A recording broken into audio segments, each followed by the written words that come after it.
예배를 주님 앞에 드리도록 하겠습니다. 제가 기도하고 우리 찬양을 시작하도록 하겠습니다. 하나님 아버지 감사합니다. 아버지 하나님, 오늘도 우리에게 새날 주시고 예배하며 찬양하게 하시니 참 감사합니다. 아버지 하나님, 주님 보좌 앞에 저희가 나아갑니다. 우리의 마음이 정말 하나님 앞에 하나님을 향한 감격과 사랑이 있는 예배자 되게 하여 주시고, 무엇보다도 하나님께서 기뻐 받으시는 예배 드릴 수 있도록 인도하여 주시옵소서. 찬양부터 또한 예배의 모든 순간순간마다 하나님 철저하게 함께 하시고 개입하셔서 하나님께서 기뻐 받으신 예배 되게 주님께서 인도하여 주시옵소서. 아버지는 여기 우리가 나왔는데, 아버지는 여기 나와서 우리의 정말 몸만 여기 나와 있는 것이 아니라 우리의 영과 마음이 하나님 앞에 깨어 예배하는 귀한 시간 될 수 있도록 주님 붙잡으시고 이끌어 주시기를 원합니다. 아버지는 함께하여 주시옵소서. 감사드리며 예수 그리스도의 이름으로 기도드립니다. 아멘.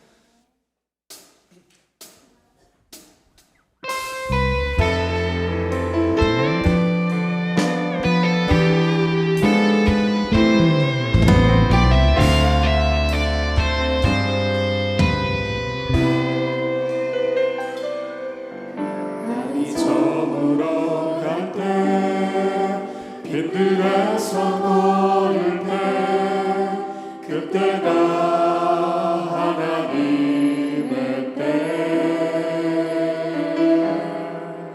내 힘으로 안 될 때, 빈손으로 걸을 때 내가 고백해 여호와 이름. 주가 일하시는 주가 일하시네.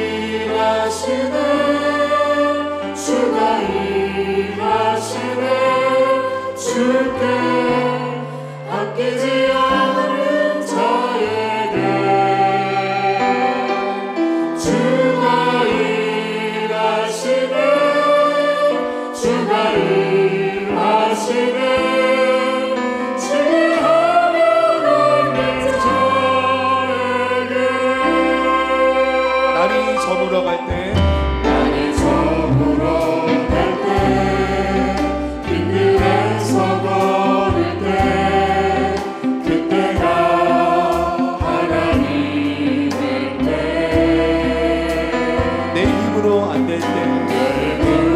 안 될 때, 빈손으로 걸을 때 내가 고백해 여호와 이름. 주가 일하시네.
줄로 믿습니다. 우리 계속해서 우리 기쁨으로 우리 같이 고백하며 나아가겠습니다.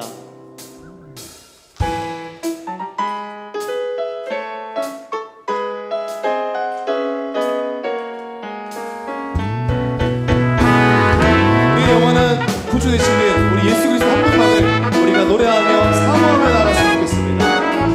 내 진정 사모하는 내 진정 사모하는 친구가 되시는 구주 예수님은 아름다워라.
신실하신 하나님, 신실하신 주, 나의 주 하나님은 신실하신 주님,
신앙 고백하겠습니다.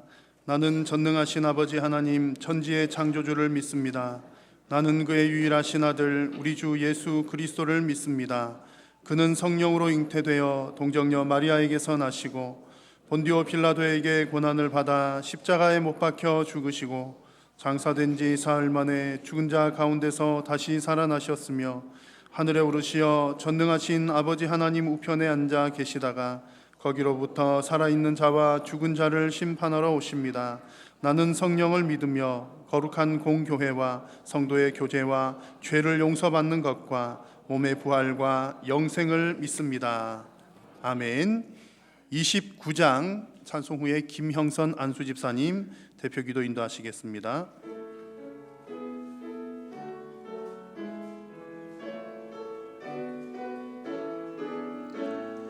성도여 다 함께 할렐루야 아멘. 주 찬양하여라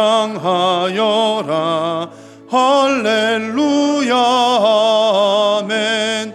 주 보좌 앞에서 택하신 은혜를 다 찬송하여라 할렐루야 아멘. 만문을 열어라 할렐루야 아멘. 온 하늘 울려라 할렐루야 아멘.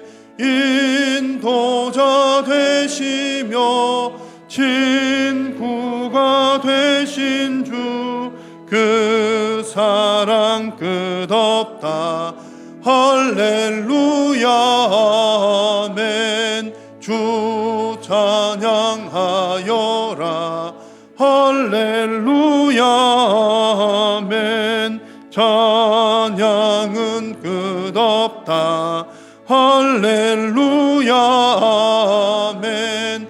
거룩한 집에서 준총 기리며 늘 찬송 부르자 할렐루야 아멘. 기도드리겠습니다. 하나님 아버지, 부족하고 연약한 우리들을 예배자로 인도하시고 오늘도 거룩한 주일 찬양 예배를 드릴 수 있도록 은혜해 주셔서 감사합니다. 비록 우리들이 삶이 힘들고 지칠지라도 영원하신 주님을 바라보면 진실하고 겸손하게 살아가는데 큰 믿음의 소유자들이 다 되게 하여 주시옵소서. 우리 가운데 몸과 마음이 아프고 힘든 성도들이 있습니다.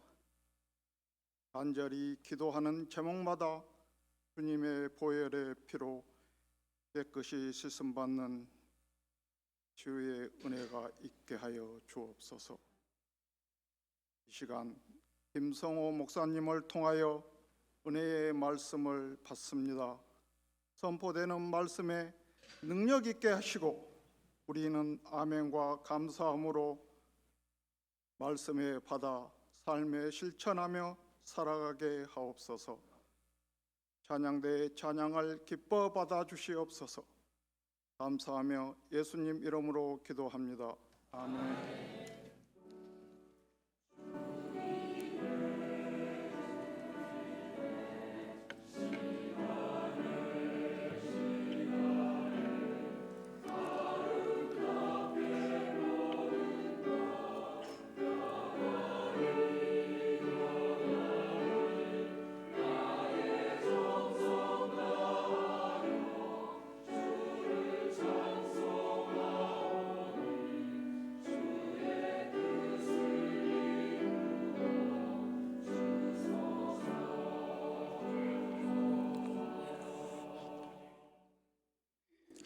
하나님의 말씀은 빌레몬서 1장 15절과 16절 말씀입니다.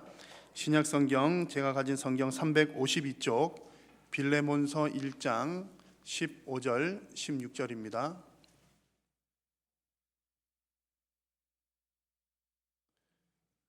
빌레몬서 1장 15절 16절 한 목소리로 함께 읽겠습니다. 아마 그가 잠시 떠나게 된 것은 너로 하여금 그를 영원히 두게 함이리니 이후로는 종과 같이 대하지 아니하고 종 이상으로 곧 사랑받는 형제로 둘 자라.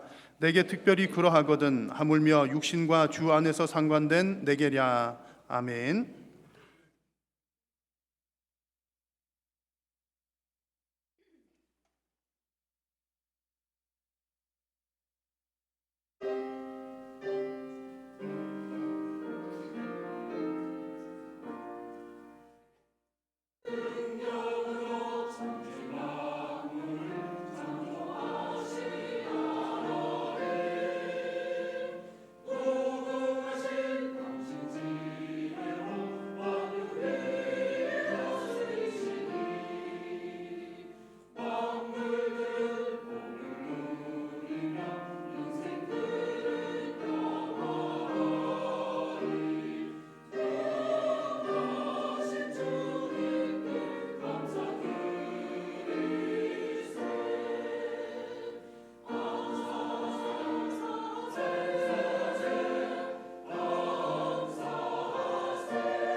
아멘, 아멘.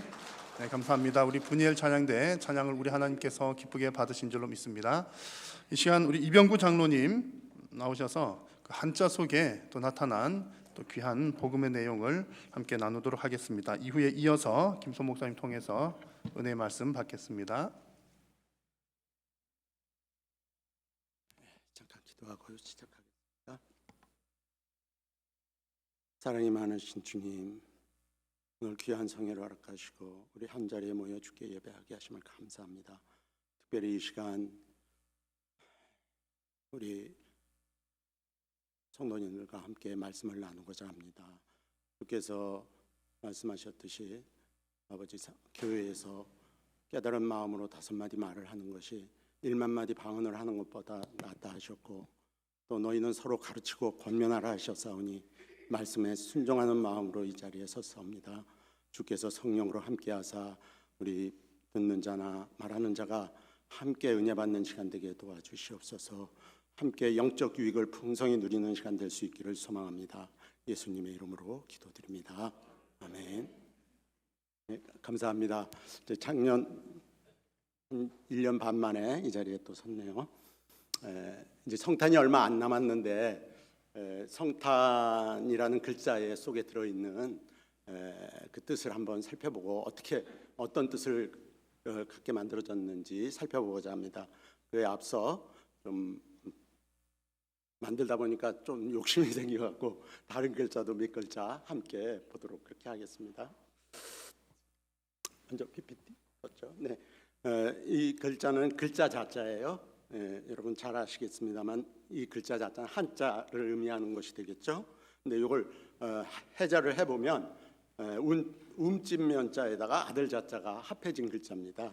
움집은 여기 옆에 사진 보시듯이 이렇게 땅을 조금 파고 집이나 뭐 이런 초본으로 지붕을 덮어서 이렇게 살 수 있도록 만든 원시적인 주거 형태입니다. 근데 이 사방이 이렇게 막혀져 있기 때문에 안에 무엇이 있는지 잘 알 수가 없죠. 안에 문을 들여다봐서 자세히 살펴야 뭐가 있는지 보일 수가 있을 겁니다. 이 글자 자자는 이렇게 아들 자자가 이 움집 안에 숨겨져 있는 것처럼 그 안에 아들이 있음을 표현한 글자예요. 여기서 뭐 아들은 사람의 아들을 말하는 게 아니죠. 그럴 리가 없죠. 사람의 아들이 뭐 이렇게 움집에 이렇게 감춰놓고 것이 글자를 표현하는데 무슨 도움이 되겠습니까? 이거는 아들자 플러스 아들자는 하나 일자에다가 마칠 요자를 더해서 만들어진 그런 글자입니다. 그래서 성경에 그리스도는 모든 믿는 자에게 의를 이루기 위하여 율법의 마침이 되시니라 하셨잖아요. 이 말씀대로 율법의 마침을 표현한 아들을 의미합니다. 그래서 율법이라는 것은 첫 것이나 성경에 처음 것, 첫 언약 이런 말로도 표현이 되어 있죠. 이 한일자에는 첫 것, 첫째 것, 처음 이런 뜻도 포함이 되어 있어요. 그래서 성경 하나 일자가 그 율법, 이 성경은 율법이죠. 율법을 의미하는 것으로 볼 수가 있고, 특별히 또 이 글자의 가운데 이렇게 위아래를 나누는 그런 형상으로 되어 있어서 위에 있는 하나님과 땅에 있는 사람을 나누는 작용을 하는 율법을 의미한다고 봅니다. 율법 때문에 우리가 하나님 앞에 가까이 갈 수가 없게 되어 있죠. 그런데 예수 그리스도께서 오셔서 그 율법을 폐하심으로 율법을 마치심으로 우리가 하나님 앞에 나아갈 수 있는 그런 길을 만드셨는데 그분이 바로 그리스도이신 아들, 하나님의 아들이란 말이죠. 그래서 글자를 자세히 살펴보면 그 안에 아들 그리스도께서 감춰져 있음을 이 글자자가 표현하고 있는 겁니다. 공감이 되시나요? 예, 글자는 그렇게 글자 속에는 예수님이 감춰져 있어요. 이게 어떻게 넘어가는 거지? 안 넘어가네. 예. 다음 자 보겠습니다. 임금왕자예요. 여러분 전에도 말씀드린 바가 있는데 임금왕자는 이렇게 하늘과 땅이 떨어져 있는데 예수님이 십자가로 그 하늘과 땅을 연결하신 모양을 이렇게 표현해서 글자가 만들어진 겁니다. 그래서 가운데 열 십자를 보면 십자가와 같은 형상으로 되어 있잖아요. 그래서 요게 요 전서체는 이 왕자, 지금 우리 쓰는 해서체의 왕자보다 전에 쓰여던 글자예요. 이게 이제 시대가 변하면서 시대 사상이 곁들여지고 이래서 이렇게 글자는 자꾸 변하게 되거든요. 그래서 지금의 왕자는 이렇게 균형이 잘 갖춰져 있지만 초기의 왕자는 이렇게 십자가 모양이 아주 명확하게 보이게 그렇게 되어 있습니다. 그래서 하늘과 땅을 연결하시는 분이 우리 주 예수의 십자가라는 것을 표현하고 있는 것이, 그분이 왕이고 그분이 그리스도라는 것을 표현하고 있는 글자가 왕자예요. 임금왕자. 예수님이 우리 왕이시잖아요.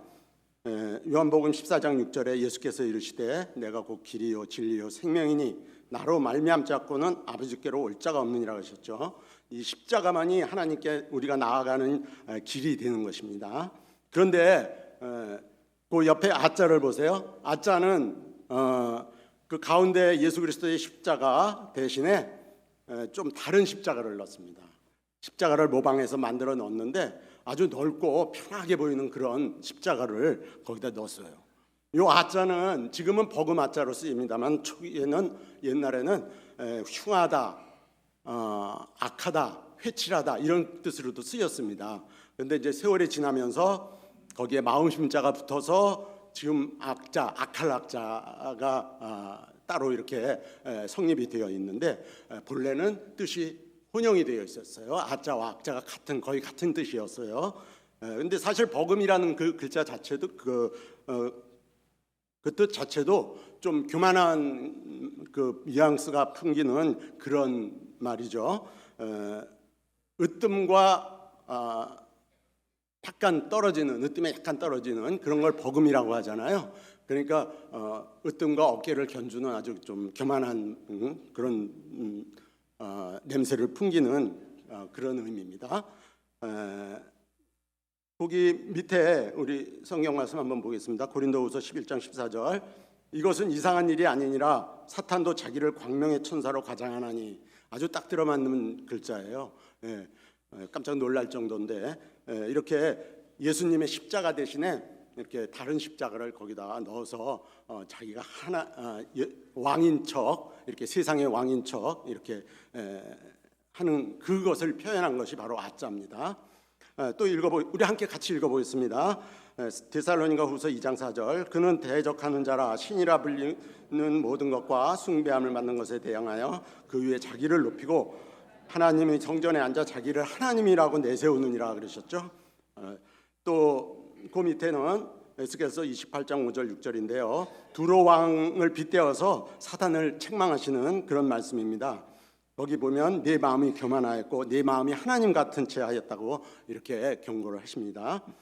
그래서 잠언 8장 13절 함께 읽어보겠습니다. 여호와를 경외하는 것은 악을 미워하는 것이라 나는 교만과 거만과 악한 행실과 패악한 입을 미워하느니라 그랬죠. 이 사단은 악이라는 말로 치환할 수도 있어요. 악한 자가 사단의 대명사 같이 성경에서 그렇게 말씀하고 있습니다. 거기에 보시면 교만이 제일 앞에 나오잖아요. 하나님이 미워하시는 것이 바로 교만입니다. 사단의 교만, 그리고 하나님과 같이 되기 위해서 선악과를 따먹은 아담과 하와의 그 교만한 마음, 이것이 바로 악의 시원이 되는 것입니다. 그래서 교만은 우리 성도들이 경계해야 할 가장 큰 주목이 되겠습니다. 이건 넘어가겠습니다. 여기 보시면 임금왕자와 버금왕자가 있는데 마태복음 7장 13절 14절 같이 한번 읽어보겠습니다. 좁은 문으로 들어가라. 멸망하는 으로 인도하는 문은 크고 그 길이 넓어 그리로 들어가는 자가 많고 생명으로 인도하는 문은 좁고 길이 협착하여 찾는 자가 적음이라. 그 말씀대로 임금왕자, 하늘과 땅을 연결하는 예수 그리스도의 십자가는 좁고 이렇게 가는 길인데 비해서 버금아자, 즉 사단을 의미하는 이 아자는 하늘에 이르는 길이 넓고 아주 평안한 것 같이 십자가의 길을 가장해서 함정 같은 그런 모양으로 이렇게 만들어져 있습니다. 그래서 그 길로 들어가는 사람이 많은 거를 제가 그림이 잘 안 돼 갖고 좀 이상합니다만 하여간 그 길로 가는 사람들이 많다는 것이죠. 멸망으로 인도하는 문은 크고 그 길이 넓습니다. 경계하셔야 됩니다. 예, 아까 우리 목사님이 말씀하신 소개하실 때 뭐 이제 성경 한자로 성경을 푼다고 이렇게 어떤 말씀하셨는데 한자로 성경을 푸는 건 절대 아닙니다. 성경으로 한자를 비추어 봐서 한자의 뜻이 왜 이렇게 되었는지 그거를 밝히는 겁니다. 그러니까 성경으로 한자를 푸는 거예요. 한자로 성경 푸는 건 절대로 아닙니다. 자, 여기 그림 보시면은 이렇게 아자를 써서 이렇게 뭐 제구를 만들었는데요. 이것이 이제 유교 가르침에 따라서 장례 행렬을 할 때 쓰는 제구입니다. 혹시 아삽이라는 거 혹시 아시는 분 계세요? 네? 아삽 불삽이라고도 합니다. 이게 이제 장례 때 쓰는 건데요. 이 모양을 보시면 아자를 써 있죠. 사단이 정말 아까 목사님 설교 말씀에도 말씀하셨지만 마귀는 정말 교묘하게 우리를 넘어뜨립니다. 이게 우리 조상들은 성경이 없었기 때문에 이런 걸 몰랐어요. 그래서 이게 좋은 곳으로 가라는 뜻으로 이 제구를 쓰고 있거든요. 근데 그게 아니었죠. 사단의 아주 괴율이에요. 사단의 속임수입니다. 그 옆에 보시면 불교에서 쓰는 아삽이 있어요. 이것도 아삽이라고 하는데 이제 삽자는 꽂을 삽자를 써요. 불교에서는. 근데 이게 뭐에 쓰냐면 불교에서 영산제나 무슨 이런 행사할 때 요거를 걸어놓고 그 행사를 진행한다고 합니다. 제가 직접 보지는 못했는데 그렇게 한다고 그래요. 그러니까 이 통하는 거예요. 불교도 마귀의 수중에 있다는 얘기죠. 예. 한번 보시겠습니다. 이렇게 발인할 때 이걸 아자를 앞과 뒤로 아니면 좌우로 호위해서 이렇게 장지까지 가서 장지에서 하관할 때 그 관과 함께 같이 이거를 넣어서 장사를 지냅니다. 묻어버립니다. 그래서 좋은 곳으로 가라는 뜻으로 우리 조상들은 그렇게 알고 이거를 쓰고 있는데 그게 아닙니다. 그게 아니에요. 여기 보시면 이렇게 얼마 전까지도 이런 장례식을 많이 치렀잖아요. 혹시 이거 보신 분들 계시나요? 아삽이라는 거 혹시 뭐 신경을 잘 안 쓰셔서 모르시겠지만 이렇게 앞뒤로 좌우로 이렇게 호위해서 갑니다. 꼼짝 못하게 하는 거죠, 사단이. 그 영혼을 이렇게 왕실에서는 이걸 이 아자를 8개를 써요. 이렇게 상여 위에 좌우로 2개씩 4개, 앞뒤로 하나씩 2개 이렇게 해서 6개. 그리고 행렬에 좌우로 2개씩 해서 8개를 씁니다. 그러니까 힘 있는 영혼은 아주 그냥 콱콱 눌러버리는 거예요. 예. 놀랍지 않습니까? 소름 돋아요, 그죠? 그래서 우리는 이렇게 우리 이를 알게 모르게 이렇게 누르고 있는 마귀의 모든 괴계를 우리가 잘 볼 수 있는 영안이 열리면 좋겠습니다. 또 요한일서 5장 19절 이거 얼마나 중요한 말인지 모릅니다. 함께 읽어보겠습니다. 또 아는 것은 우리는 하나님께 속하고 온 세상은 악한 자 안에 처한 것이며 이렇게 말씀하셨어요. 악한 자는 바로 마귀를 말합니다. 마귀의 대명사예요. 악한 자가 성경에서. 악한 자 안에 온 세상이 아직도 갇혀 있다는 것입니다. 지금까지 좀 어두운 말씀을 드렸는데 원래 성경은 어두움이 먼저고 그 다음에 빛이에요. 그리고 구약이 먼저고 그 다음에 신약, 죽음이 먼저고 생명이 있어요. 이렇게 성경의 구조는 그렇습니다. 이제 밝은 것을 한번 보시겠습니다. 성탄이에요. 이제 한 달 남았어요, 성탄이. 그래서 우리가 성탄이라고 하는데 크리스마스를 정말 잘 지은 이름이에요. 한번 보시겠습니다. 성자를 보시면은 이렇게 왕자하고 귀자, 입구자가 합해져서 만들어진 글자인데요. 이거는 우선 말씀부터 한번 보시겠습니다. 요한복음 18장 37절에 예수께서 대답하시되 내 말같이 내가 왕이라 이렇게 선언하셨죠. 스스로 왕이라고 선언하셨습니다. 예수님은 왕이시죠. 그 왕 예수님께서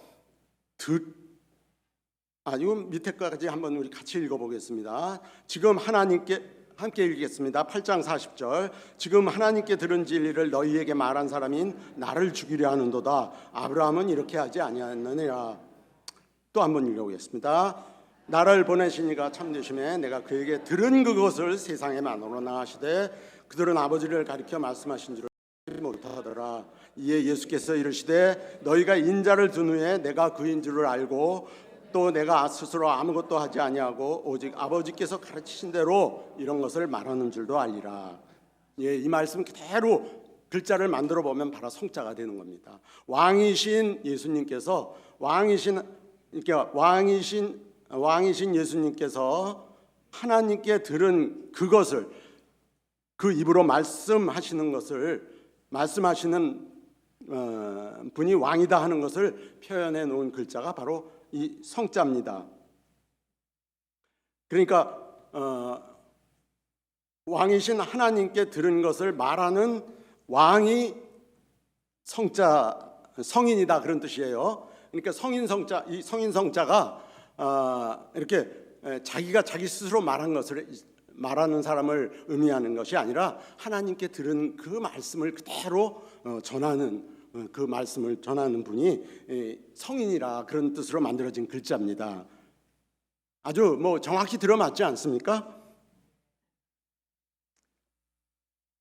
이렇게 예수님께서는 자기 말을 하지 않고 하나님께 들은 그것을 말씀하셨다고 그랬는데 이제 우리가 보통 세계 4대 성인으로는 예수님과 석가모니 그리고 공자 소크라테스를 이렇게 지칭을 하는데요. 석가모니나 공자 이런 사람들은 자기 말을 했죠. 석가모니는 물론 왕자로 태어나서 가비라성의 왕자로 태어나서 자기 아버지가 왕이지만 왕한테 배우지 않고 출가를 해서 보리스 나무 밑에서 자기 스스로 깨달음을 얻었어요. 그러니까 왕한테 배운 것이 아닙니다. 공자도 역시 여기 제가 썼습니다만 3인행이면 필요아선이라 해서 세 사람이 가면 그 중에 내 스승이 꼭 있다 이렇게 말하였듯이 모든 사람을 스승으로 생각한 그런 사람입니다. 이 사람은 왕한테 뭘 배우고 듣고 그런 사람이 아니죠. 그러니까 이 사람도 성인 성자에 해당하는 그런 사람은 아닙니다.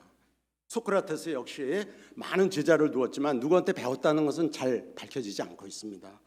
자기가 깨달은 것, 자기가 아는 것을 제자들한테 가르쳤던 것이죠. 그러니까 성인은 이런 분들은 성인이 아니고 사입이에요. 위인이나 거린이라고 할 수 있습니다. 거린이라서 뭐 이렇게 얻어먹는 사람은 거린이 아니라 이게 여기 걸은 뛰어날 걸자예요. 뛰어난 사람 그 정도는 됩니다만은 예수님과 같이 하나님께 들은 걸 말씀하는 그런 성인은 아닙니다. 그러니까 뭐 석가모니나 공자 이런 소크라테스 이런 사람들은 성인이라고 할 수가 없는 것이죠. 탄자를 보겠습니다. 성탄의 탄자예요. 좀 복잡해 보이죠 글자가. 그러나 그걸 나누어 보면 좀 이해하기 쉽습니다. 말씀 원자와 맞이하련, 이거 끌련자라고도 하는데 맞이하다, 끌어들이다 또는 지체하다 그런 뜻이 들어 있어요. 그래서 말씀 먼저 보겠습니다. 태초에 함께 읽겠습니다. 요한복음 1장 1절. 태초에 말씀이 계시니라. 이 말씀이 하나님과 함께 계셨으니 이 말씀은 곧 하나님이시니라. 요한복음 1장 14절. 말씀이 육신이 되어 우리 가운데 거하심에 우리가 그의 영광을 보니 아버지의 독생자의 영광이요 은혜와 진리가 충만하더라. 보라, 처녀가 잉태하여 아들을 낳을 것이요 그의 이름은 임마누엘이라 하리라 하셨으니 이를 번역한즉 하나님이 우리와 함께 계시다 함이라. 이렇게 말씀하셨잖아요. 예. 원래 예수님은 하늘에서 말씀이셨죠. 말씀으로 계셨는데 우리와 함께 하시기 위해서 마리아의 몸을 통해서 이 땅에 오셨습니다. 그렇게 말씀이신 예수님, 이 땅에 오시는 마리아를 통해 오시는 예수님을 맞이하는 것, 이게 바로 태어나는 것이고 이거를 표현한 글자가 탄자예요. 그러니까 말씀으로 오시는 예수님을 맞이하는 그것이 바로 탄생이다 그런 말이 되겠습니다. 그래서 말씀이 아닌 석가모니나 뭐 이런 사람들은 탄자를 쓸 자격이 없는 거죠. 그래서 석가탄신일 이거는 좀 잘못된 겁니다. 그 어원적으로 보면 뭐 석가생신일 그 정도로 해야 되겠죠. 공자님도 마찬가지. 공자 탄신일 하면 어원에 맞지 않는 용법이에요. 공자 생신일 그 정도면 아마 족할 거로 생각합니다. 탄생 이거는 오직 예수님만 사용하실 그런 권한이 있는 거예요. 그렇게 만들어진 글자입니다. 탄자가 예수님이 말씀으로 오시는 그것을 맞이하는 것, 세상이 오시는 말씀을 맞이하는 그것이 바로 태어난다는 뜻이 되겠습니다. 또 이 탄자에는 또 다른 뜻이 있어요. 지금 본 거는 거시적 의미이고 이건 작은 눈으로 볼 때 어떤 뜻이 있나 한번 보겠습니다. 요한복음 3장 3절로 7절 함께 읽겠습니다.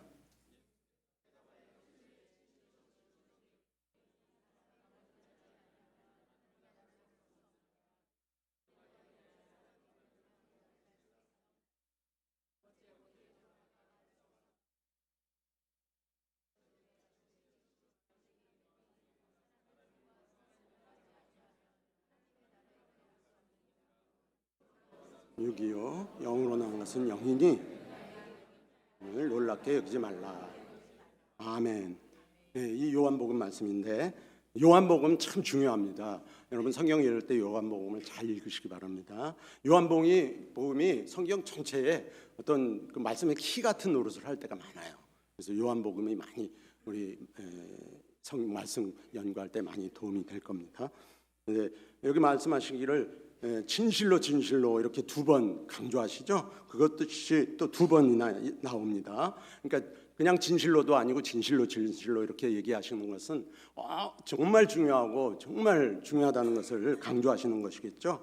근데 사람이 거듭나지 아니하면 하나님 나라에 갈 수 없다고 말씀하셨어요. 우리 믿는 사람이 하늘나라에 가지 못하면 이건 안 됐잖아요. 그래서 꼭 거듭나야 되는데 여러분 다 거듭나셨나요? 아멘. 네, 예, 거듭나야 됩니다. 근데 니고데모가 그 뜻을 알지 못했어요. 그래서 예수님께 묻잖아요. 사람이 어떻게 다시 엄마 뱃속에 들어갔다가 나올 수가 있나이까 그랬는데 예수님은 그걸 말씀하신 게 아니죠. 그래서 예수님이 가르치시기를 물과 성령으로 거듭나야 된다고 이렇게 말씀하셨잖아요. 그러면 물과 성령으로 거듭난 게 뭔지 우리가 알아야 됩니다. 그래서 저도 이것 때문에 많이 고민을 했었는데 이 물과 성령으로 나는 것은 우리 이 개역 개정판 성경에는 사람이 물과 성령으로 나지 아니하면 하나님의 나라에 들어갈 수 없다고 그랬는데 성경 원전을 보면요. 물과 성령으로 이렇게 되지 않고 물에서 나고 그리고 성령으로 나야 한다 이렇게 말씀이 돼 있어요. 그러니까 물에서도 나고 그 다음에 다시 성령으로 나야 된다는 말씀이거든요. 그래서 그 밑에 보시면은 육으로 난 건 육이요 영으로 난 것은 영이라고 말씀하셨잖아요. 그래서 물과 성령으로 나는 걸 물세례와 성령 세례로 볼 수도 있겠지만 원전의 그 말씀을 참고해서 보면 물에서 나는 거는 어머니 뱃속에서 우리가 양수를 터치고 나오잖아요. 그 물에서 나는 것. 그래서 그 밑에 보시면 육으로 난 건 육이라고 하지 않아요? 그리고 그다음에 이 땅에 사는 동안 영으로 다시 나서 거듭나야만이 된다 그런 말씀인데 그러면 우리가 다 육으로 태어난 건 다 아시잖아요. 다 육으로 태어났잖아요. 아버지와 어머니의 부정 모혈로 태어났습니다. 근데 그거는 6일 뿐이고 이제 여기서 영으로 다시 나야 되는데 그럼 영으로 나는 것이 어떻게 나는 것이냐 이거를 우리가 깨달아야 되겠습니다. 물론 아시는 분도 계시지만 영으로 나는 것은 그 다음 보시면 바람이 임의로 불매 내가 그 소리는 들어도 어디서 와서 어디로 갔는지 알지 못하나니 성령으로 난 사람도 다 그러하니라 그러셨어요. 그러니까 성령을 받는 것이 거듭나는 것인데 성령을 받는 것이 사람이 알 수가 없다는 거죠. 바람이 이렇게 우리가 사람이 바람을 맞으면 바람이 맞은 그 어떤 변화가 있나요? 변화가 없죠. 바람을 우리가 쐈는지 안 쐈는지 알 수 없듯이 성령께서도 성령으로 난 사람도 그렇게 알 수가 없다는 거예요. 그러니까 우리가 서로 교회 생활을 하지만 누가 성령으로 났는지 안 났는지 이렇게 분명히 보이지는 않습니다. 그런데 그 밑에 말씀이 중요해요. 살리는 것은 영이니 육은 무익하니라. 내가 너희에게 이런 말은 영이요 생명이라 그랬습니다. 그러니까 하나님 예수님께서 우리에게 일러주신 그 말이 영이요 생명이라고 그랬어요. 그러니까 예수님의 말씀이 영이라는 말씀이잖아요. 또 그 다음이 중요한데요. 베드로전서 1장 23절 한번 읽어보겠습니다. 너희가 거듭난 것은 썩어질 씨로 된 것이 아니요 함께 읽겠습니다. 썩지 아니할 씨로 된 것이니 살아있고 항상 있는 하나님의 말씀으로 되었느니라 했습니다. 우리가 거듭난 것이 뭐 방언을 하고 뭐 그냥 불세례 받고 이런 것도 뭐 성령이 받는 거겠지만 그거보다 항상 있는 하나님의 말씀으로 우리가 거듭나게 되었다는 말씀이잖아요. 이 성경의 말씀입니다. 그러니까 물론 이제 뭐 방언하고 뭐 축사하고 이런 것들도 성령 받는 거지만 그거는 성령의 한 은사의 한 부분이죠.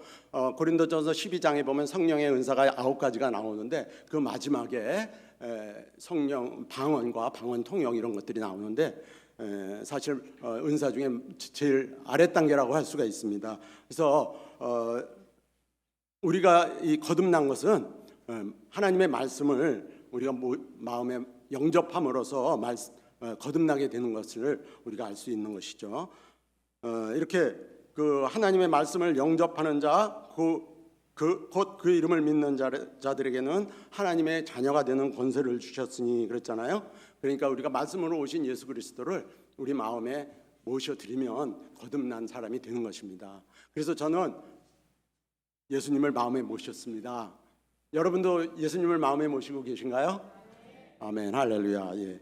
이렇게 예수님을 말씀이신 예수님을 내 안에 굳게 믿고 모셔드린 여러분들은 존귀한 우리 하나님의 자녀로 거듭나게 된 것입니다. 우리 모두 이렇게 하나님의 자녀로 거듭나게 되었는데 바로 이 말씀을 마음에 영접한 것을 표현한 것이 바로 이 태어날 탄자예요. 그렇게 작게 보면 우리가 거듭난 것을 태어날 탄자로 이렇게 표현한 것입니다. 그러니까 크게 보면 예수님이 이 땅에 오시는 그것이 태어날 탄자의 의미가 되겠고 작게 보면 내 자신이 그 말씀으로 오시는 예수님을 내 마음에 모셔드린 것이 또 하나의 탄자의 의미가 되겠습니다. 감사합니다. 우리 함께 찬양 하나 하고 마치도록 하겠습니다.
감사합니다.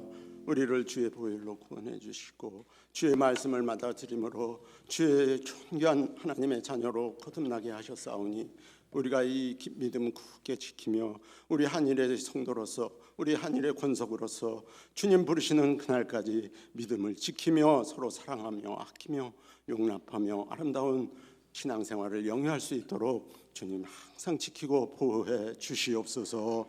예수님의 이름으로 기도드리옵나이다. 아멘. 강의해 주신 우리 장로님께 박수 한번. 수고하셨다고. 옆에 분들에게 이렇게 인사하도록 하겠습니다. 함께 예배 드릴 수 있어서 행복합니다. 행복하십니까? 아멘. 네. 항상 우리 교회가 행복한, 주 안에서 행복한 그런 한일 교회가 되기를 주님의 이름으로 축복합니다. 오늘 읽은 본문은 사도 바울이 빌레몬에게 요청하는 내용입니다. 그 내용의 요청이 무엇이냐면 종을 이제부터 사랑받는 형제로 대해달라, 받아달라라는 요청입니다. 그것도 이 사람이 누구냐면 자신의 재산을 훔쳐 도망간 종을 다시 사랑하는 형제로 받아 주기를 바란다라고 사도 바울이 빌레몬에게 요청하고 있는 내용입니다. 사람들에게는 보이지 않는 벽이 존재합니다. 오랫동안 머물러 있던 사람과 이 외부에서 새로 들어온 사람들 사이에 거기에도 벽이라는 것이 존재하죠. 가진 자와 못 가진 자 사이에도 벽이 존재합니다. 인종에 따라서, 피부색에 따라서, 그리고 국적과 동가, 그리고 가진 배경, 교육, 지위, 종교, 남성과 여성, 그리고 능력에 따라 보이지 않는 벽이 존재합니다.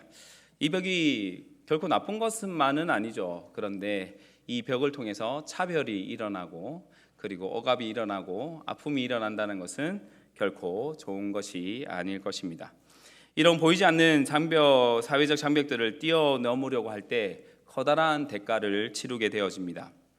여러분이 새로운 환경 속에서 겪고 있는 것, 그 모든 것들은 어떻게 보면 새로운 환경에 적응하기 위한 것이기도 하지만 새롭게 생겨지게 된, 내가 새롭게 들어감으로 생겨진 그 벽을 뛰어넘기 위한 그런 힘듦이 되어질 수도 있습니다.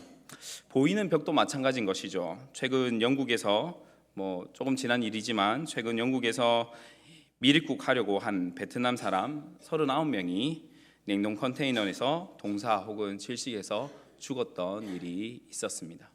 잘 살려고 돈 좀 많이 벌어 보려고 미립국 하는데 죽은 것이죠. 오지 말라고 하는데 와서 죽었습니다. 누구를 탓해야 될까요? 잘 살려고 하는 것이 잘못된 것일까요? 오지 말라고 막는 것이 나쁜 것일까요? 이 일이 무엇 때문에 일어나겠습니까? 우리의 벽 때문에 일어나는 일인 것이죠. 아무리 커다란 대가라도 두려워하지 않고 보이지 않는 차별의 벽을 무너뜨리려고 노력했던 분이 계십니다. 그분이 누구실까요? 예수 그리스도이시죠. 예수님께서는 하나님과 사람의 벽, 그리고 사람과 사람의 벽을 무너뜨리셨습니다. 남성이 지배하고 있는 사회 속에서 혈루증을 앓고 있는 여인, 귀신 들렸던 여인, 그런 여인들과 거리낌 없이 말씀을 나누셨죠. 자기들이 남보다 거룩하다고 자랑하고 있던 외식하는 자들 앞에서 무엇을 하셨냐면 죄인들과 함께 잔치를 베푸시면서 그들과 교제를 나누셨습니다. 편견과 차별의 시대를 무시하고 사마리아인들과 이방인들과 어울리셨습니다. 버림받은 자들과 힘없는 자들을 품에 안으시려고도 노력하셨죠. 장애우들을 품으셨고, 그리고 중풍에 걸린 사람들, 소경들, 어린아이들, 그리고 가난한 자들, 이런 자들을 예수님께서 품에 안으시려고 노력하셨습니다. 예수 그리스도의 차별의 벽을 무너뜨리고 한 이 노력에는 분명한 목적이 있었습니다. 그것이 무엇일까요? 그리스도 안에서 하나됨을 위해서입니다. 주님 안에 들어오면, 믿음을 가지면 그 어떤 것도 벽이 될 수 없단다라는 것을 주님께서 직접적으로 보여주신 것이죠. 여러분, 내 옆에 있는 사람과는 함께 가야 될 사람이지 이 사람을 등져서는 안 됩니다. 믿음 안에서는 그렇습니다. 내가 죽는다 할지라도요. 그것이 주님이 우리에게 가르쳐 주시는 삶의 모습이었고 진리의 말씀이셨습니다. 주님께서 승천하시고 주님의 모습을 본받아 행동한 사람들이 있었습니다. 그 중에 대표적인 사람이 오늘 등장하는 사도 바울이라는 사람입니다. 그리스도 안에서 하나님을 진실하게 바르게 전하려고 노력했던 사람 중에 한 사람이 사도 바울입니다. 사도 바울은 끊임없이 외쳤습니다. 그는 우리의 화평이신지라 둘로 하나를 만드사 원수된 것 곧 중간에 막힌 담을 자기의 육체로 허셨습니다 라고 외쳤습니다. 또 십자가로 이 둘을 한 몸으로 하나님과 화목하게 하려 하심이라 원수된 것을 십자가로 소멸하셨습니다 라고 외쳤습니다. 너희는 유대인이나 헬라인이나 종이나 자유인이나 남자나 여자나 다 그리스도 예수 안에서 하나다라고 외쳤던 사람도 사도 바울이었습니다. 사도 바울은 그리스도 안에서 하나됨을 실천하는 사람입니다. 사도 바울이 그리스도 안에서 하나됨을 얼마나 강조했는지를 보여주는 한 사건이 있는데, 이것이 무엇이냐면 이방인과의 식사의 사건입니다. 사도 바울 당시만 해도 유대인과 이방인이 같이 식사한다는 것은 상상도 할 수 없는 일이었습니다. 하지만 예수 그리스도의 복음으로 말미암아 유대인과 이방인이 하나가 되었습니다. 이제 어떻게 해야 될까요? 같이 식사를 할 수 있는 것입니다. 그런데 유대인과 이방인이 함께 식사를 할 수 없다라고 하는 그 고정관념을 깨는 것이 쉬운 일이 아니었습니다. 사도 베드로가 이방인과 함께 식사를 합니다. 주님께서 그 십자가의 은혜에 감격하여 이방인과 식사를 나누는 것 너무나 기뻐하고 즐거워했습니다. 그런데 문제가 생긴 것이죠. 무슨 문제가 생겼습니까? 예루살렘으로부터 온 유대인들의 눈치를 본 것입니다. 혹시나 오해할까 봐, 혹시나 이것이 빌미가 되어서 무슨 일이 일어날까 봐 성도의 교제의 자리를 피해 버렸습니다. 이방인과의 식사의 자리를 피한 것이 아니라 성도의 교제의 자리를 피한 것입니다. 눈치 때문에요. 이 일을 들은 사도 바울이 베드로를 책망합니다. 왜냐하면 사도 베드로의 행동은 단순히 식사를 잠시 못한 그런 모습이 아니라 예수 그리스도의 십자가의 죽음을 헛되게 만드는 것이었기 때문입니다. 당시의 관습을 생각해 보면 충분히 이해할 수 있는 일입니다. 하지만 사도 베드로의 행동은 무엇을 부인하는 행동이냐면 예수 그리스도의 십자가를 부인하는 행동이었습니다. 이 사실을 사도 바울은 보고 가만히 있을 수 없는 것이죠. 그래서 책망합니다. 사도 바울은 그리스도 안에서 하나됨을 방해하는 모든 것에 단호하게 대처했습니다. 그리스도의 하나됨을 가장 적극적으로 실천하기를 촉구하는 하나님의 말씀이 있다면 오늘 읽은 빌레몬서일 것입니다. 그리스도의 하나됨을 실천하기 위해서는 빌레몬서는 적어도 세 가지를 우리에게 알려준다라고 생각합니다. 첫 번째는 무엇이냐면 동력입니다. 함께 해야 된다는 것이죠. 두 번째는 거듭남입니다. 이 하나됨은 거듭난 자만이 할 수 있다라는 것이죠. 세 번째는 순종입니다. 복음의 권면을 거부하면 그리스도의 하나됨이 실현될 수 없다는 것이죠. 오늘은 이 세 가지를 다 다루어야 되는데 오늘은 몇 가지를 다룰까요? 여러분의 선택대로 하겠습니다. 한 가지 할까요? 두 가지 할까요? 세 가지 할까요? 여러분께서 한 가지라 생각하실 줄 알고 제가 한 가지만 준비해 왔습니다. 1절에서 3절 말씀을 같이 한번 읽어보도록 하겠습니다. 1절에서 3절입니다. 그리스도 예수를 갇힌 자 된 바울과 및 형제 디모데는 우리의 사랑을 받는 자여 동역자인 빌레몬과 자매 아비아와 우리와 함께 병사된 아키뽀와 내 집에 있는 교회에 편지하노니 하나님 우리 아버지와 주 예수 그리스도로부터 은혜와 평강이 너희 아멘. 오늘은 그리스도의 하나 되기 위한 첫 번째 동력에 대해서 한번 생각해 봅니다. 그래서 오늘 말씀의 제목을 무엇이라고 했냐면 함께 합시다라고 정했습니다. 사도 바울은 빌레몬에게 편지를 씁니다. 그런데 빌레몬을 제외하고도 여러 사람의 이름을 지금 언급하고 있습니다. 형제 디모데, 자매 아비아, 우리와 병사된 아키뽀, 그리고 내 집과 교회. 23절 24절에서는 에바브라, 마가, 아리스다고, 데마, 누가를 언급하고 있습니다. 이 모든 사람들은 누구와 관련 있는 사람일까요? 첫 번째로는 사도 바울과 관련 있는 사람입니다. 사도 바울의 형제 디모데, 사도 바울의 자매 아비아, 함께 그리스도의 병사된 아키뽀. 사도 바울은 빌레몬의 가족들을 알았고 그리고 빌레몬 집에 모이는 교회 성도들을 알았습니다. 지금 함께 감옥 생활을 하고 있는 에바브라, 그리고 사도 바울의 동역자 마가와 아리스다가와 그리고 데마와 누가가 있습니다. 사도 바울과 관련된 이 모든 사람은 누구와 또 관련 있는 사람일까요? 편지를 받는 빌레몬과 관련 있는 사람입니다. 빌레몬은 지금 큰 결단을 해야 될 때입니다. 무엇이냐면 자신의 종이고 도망자이며 도둑인 오네시모를 용서해야 합니다. 용서해야 되는 것뿐만 아니라 자신의 공동체의 일원으로 받아들여야 합니다. 당시 사회 문화의 노예 제도가 당연시되었던 그런 문화였습니다. 노예는 물건이죠. 살아있는 재산, 살아있는 도구, 말하는 도구, 이것이 이 노예의 정의였습니다. 로마 주민의 90%가 노예였다고 합니다. 90%가 노예였다는 것은 주인이 10%였다는 것이죠. 이 말은 무슨 말이겠습니까? 그 사회의 모든 일들을 누가 했다? 노예가 다 했다라는 말이 되어집니다. 도망자이면서 도둑인 노예를 다시 받아주고 그뿐 아니라 노예를 자신의 공동체의 일원으로 받아들인다는 것, 이것이 혼자만의 문제일까요? 결정권은 분명히 빌레몬에게 있을 것입니다. 왜냐하면 빌레몬이 오네시모의 주인이기 때문이죠. 하지만 그 결정권을 행사할 때 자신 혼자 독단적으로 결정할 수가 없습니다. 주위에 믿지 않는 이웃들은 이렇게 말할 수 있습니다. 본보기를 삼아야 해. 다시는 이런 행동을 하지 못하도록 싹을 잘라버려야지. 없애버려야 되는 거 아닐까? 라고 얘기했을 수 있습니다. 교회 안에서도 오네시모를 반대할 수 있는 것이죠. 자매 아비아를 학자들은 빌레몬의 아내로 봅니다. 아키포는 빌레몬의 아들이거나 교회의 지도자, 장로로 보는 경우도 있습니다. 집이 있습니다. 무슨 얘기일까요? 빌레몬의 가족이 있는 것이겠죠. 교회가 있습니다.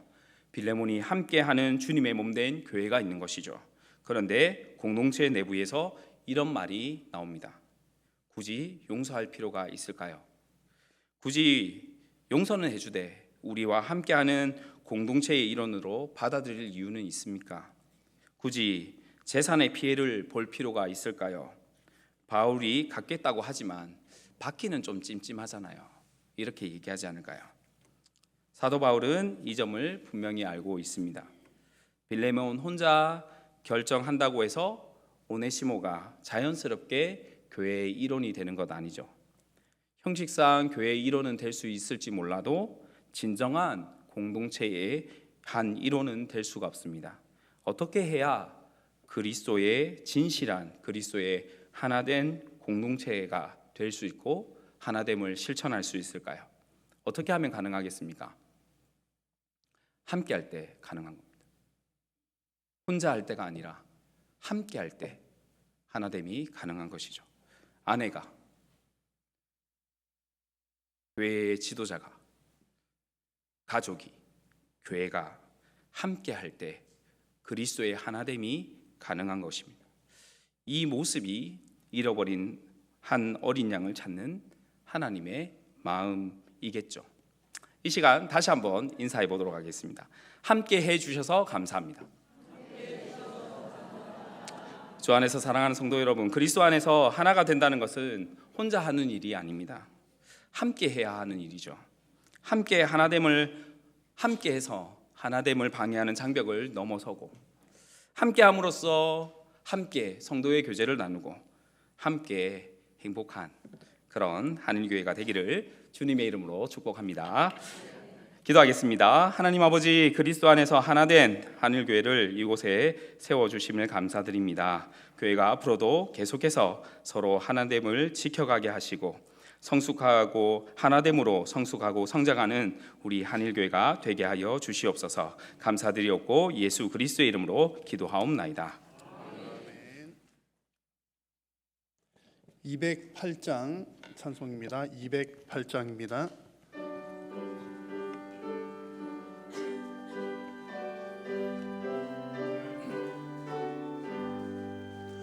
내 주의 나라와 주 계신 성전과 피 흘려 사신 교회를 늘 사랑합니다. 내 주의 교회는 전성과 같아서 눈동자같이 아끼사 늘 보호하시네. 이 교회 위하여 눈물과 기도로 내 생명 다하기까지 늘 봉사합니다. 성도의 교제와 교회의 위로와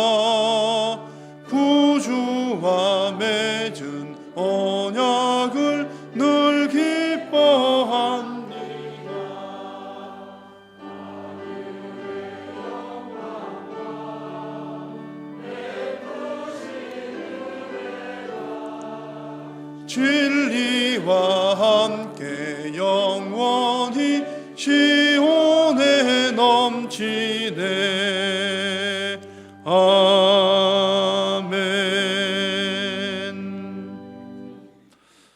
주보에 여러 가지 광고들이 있습니다. 잘 참고해 주시기 바라고요. 특별히 주보 별지면에 보시면 주일학교 오후 프로그램에 관한 안내가 있습니다. 내년에 이제 오늘 예배하고 있는 이 시간에 우리 이제 자녀들이 이렇게 교회 안에서 이렇게 배회하고 있는 자녀들이 더러더러 있습니다. 그래서 안전의 문제도 있고 또 여러 가지 측면에서 또 아이들을 좀 돌보는 시간 필요하겠다는 생각에 이제 내년부터 주일 오후 돌봄 학교를 시작을 하려고 합니다. 이제 봉사자들이 필요합니다. 그래서 여러분 관심 있으신 분 또 헌신하기를 원하시는 분들은 우리 오승훈 강도사님 담당인데 문의해 주시고 또 이렇게 신청해 주시면 또 우리 교회에 또 예배하는 일에 큰 도움이 될 줄로 압니다. 그 외에도 여러분 봉사자 모집하고 있는 거 잘 살펴보시고 또 봉사하는 일에 또 적극적으로 동참을 해 주시기를 바랍니다. 우리 2층 게시판에 있는 교구 주소록 확인해 주시고 또 각 기관의 총회 결과 사무실로 잘 알려주시면 감사하겠습니다. 정기당회는 3시 30분부터 시작하도록 하겠습니다. 자, 기도하겠습니다. 살아계신 우리 하나님 아버지, 은혜를 감사합니다. 오늘도 거룩하고 복된 주일, 하나님 사랑하는 성도님들을 부르셔서 하나님의 친 백성들로 하여금 살아계신 우리의 왕 되신 하나님께 경배하게 하여 주심을 감사합니다. 오늘도 예배하고 돌아가는 저들의 발걸음이 복되게 하여 주시고 또한 주님, 오늘 교회에서만 예배하는 것이 아니라 저들의 삶의 현장 가운데 한 주간도 예배하는 삶으로 주님께 영광이 되게 하여 주옵소서. 오늘도 주님 앞에 예배하면서 귀한 물질 드리는 손길들이 있사오니 주님 앞에 드려진 물질이 하나님 나라 영광 위하여 귀하게 쓰임받도록 도우시고 드리는 모든 손길 가운데 하나님 은혜 더하여 주옵소서. 또 오늘 간절한 기도의 제목으로 주님 앞에 나온 성도님들의 모든 기도의 제목들이 주님께서 주님의 뜻을 따라 응답받게 하시고 하나님의 그 뜻을 발견하며 주님의 뜻대로 살아가는 귀하고 복된 성도님들 되게 하여 주옵소서. 돌아오는 발걸음 저들의 가정 생업 모든 자녀들 위해 하나님 은혜로 함께하여 주옵소서. 오늘도 영광 받으신 주님 감사합니다. 예수님의 이름으로 기도드립니다. 아멘. 여호와는 내게 복을 주시고 너를 지키시기를 원하며 여호와는 그 얼굴을 내게 비추사 은혜 베푸시기를 원하며 여호와는 그의 얼굴을 내게로 향하여 드사 평강 주시기를 원하노라. 아멘.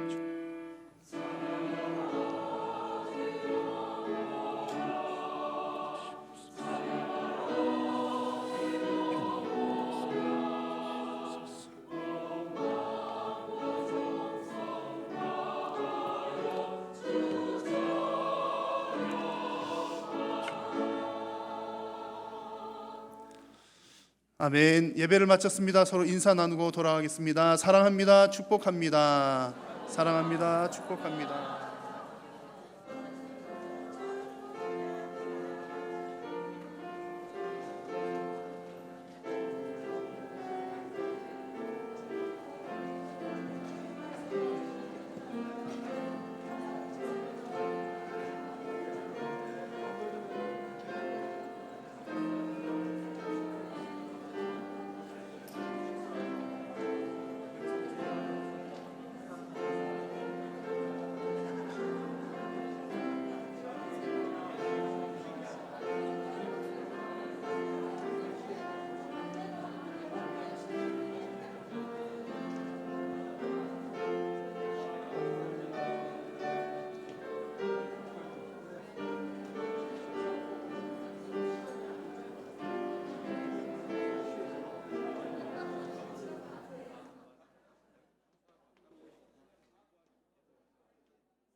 하셨어요?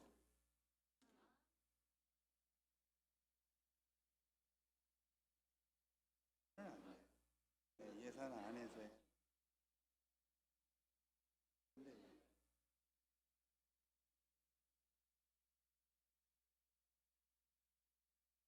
다 전체적인 생각을 해야 어느 한 주고 임의로 할 수도